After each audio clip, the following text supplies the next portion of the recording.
She gave the world a voice that could crack open the hardest heart and fill the emptiest room. For more than 6 decades, Gladys Knight stood at the center of American music, powerful, graceful, and seemingly unbreakable. But behind the standing ovations and the Grammy Awards, a quieter story has been unfolding. And now, at 81 years old, the full truth of Gladys Knight's private world is finally, gently, coming to light. Prepare yourself, because this one runs deep. Gladys Maria Knight was born on May 28, 1944, in Atlanta, Georgia, into a family where music wasn't just entertainment, it was oxygen. She was singing in her church choir by the age of 4.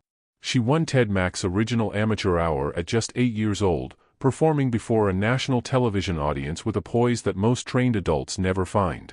By the time she was a teenager, she had already formed the group that would carry her name into history, Gladys Knight and the Pips, alongside her brother Merrill and 2 cousins.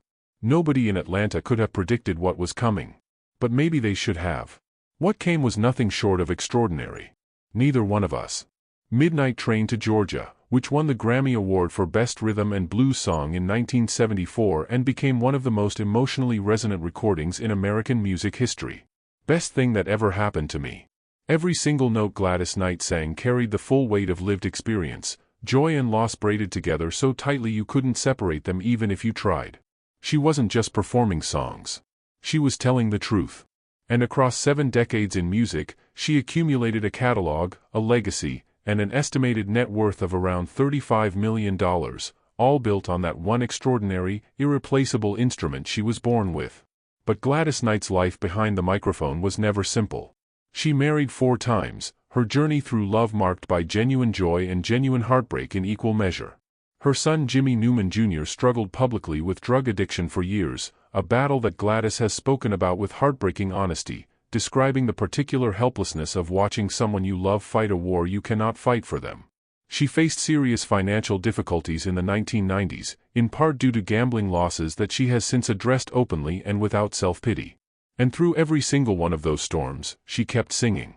She kept showing up. She kept giving audiences everything she had, even when privately she was running on something closer to faith than fuel. And now, here is the part that has been drawing quiet concern and deep curiosity from the fans who have loved her longest. At 81, Gladys Knight has stepped considerably back from the public stage. Appearances are rare. Interviews are few.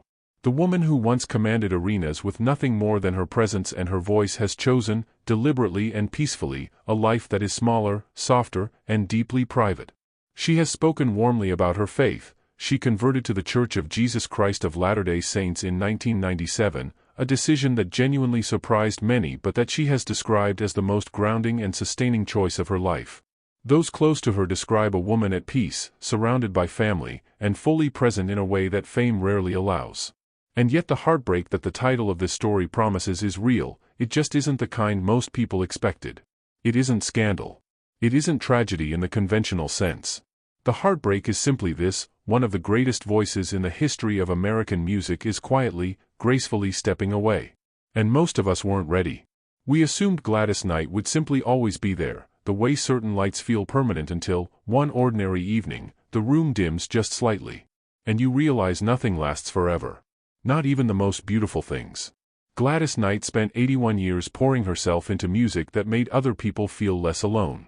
If she has finally chosen to pour that same energy into her own peace, her own family, and her own quiet joy, then the only response worthy of her is gratitude. Pure, unhesitating, standing ovation gratitude.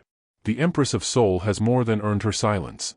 And in that silence, if you listen carefully enough, you can still hear Midnight Train to Georgia playing. You always will.